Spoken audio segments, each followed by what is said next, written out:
Hi, this is me Ashna, psychosocial therapist at Sky. OCD-യുമായി ബന്ധപ്പെട്ട് നിരവധി മിഥ്യാധാരണകൾ നമുക്കിടയിൽ ഇപ്പോഴും നിലനിൽക്കുന്നുണ്ട്. OCD എന്നാൽ ഓവർ വൃത്തി എന്നുള്ളതാണ് ആളുകൾ പൊതുവെ ധരിച്ചു വെച്ചിരിക്കുന്നത്. അതുകൊണ്ട് തന്നെ OCD എന്ന കണ്ടീഷൻ പലപ്പോഴും ഇൻവാലിഡേറ്റ് ചെയ്യപ്പെടുന്നുണ്ട്.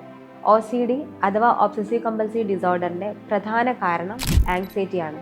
ചുരുക്കത്തിൽ ഒബ്സസീവ് തോട്ട്സിന്റെയും കമ്പൽസീവ് ആക്ഷന്റെയും ഒരു കോമ്പിനേഷനാണ് OCD. ഒബ്സഷൻ എന്ന് പറഞ്ഞു കഴിഞ്ഞാൽ ഒരു വ്യക്തിനെ നിരന്തരമായിട്ട് ഡിസ്റ്റർബ് ചെയ്യുന്ന ചിന്തകളോ സംശയങ്ങളോ അല്ലെന്നുണ്ടെങ്കിൽ ചില ഇമേജസോ ആയിരിക്കാം.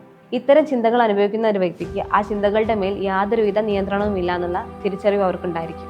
ഇത്തരം നിരന്തരമായിട്ടുള്ള ഡിസ്റ്റർബ് ചെയ്യുന്ന തോട്ട്സ് ആ വ്യക്തിയിൽ റിക്കറൻ്റ് ആയിട്ട് അഥവാ നിരന്തരമായിട്ട് ആങ്സൈറ്റി പ്രൊവോക്ക് ചെയ്യാൻ കാരണമാകുന്നുണ്ട്.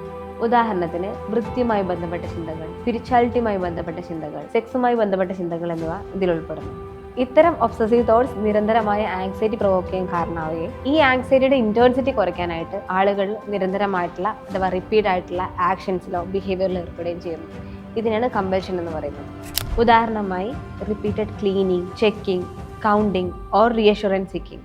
ഇത്തരം ബുദ്ധിമുട്ടുകൾ നിങ്ങളുടെ ദൈനംദിന ജീവിതത്തിൽ ബാധിക്കുന്നു എന്നുണ്ടെങ്കിൽ please seek help. We are ready to help U.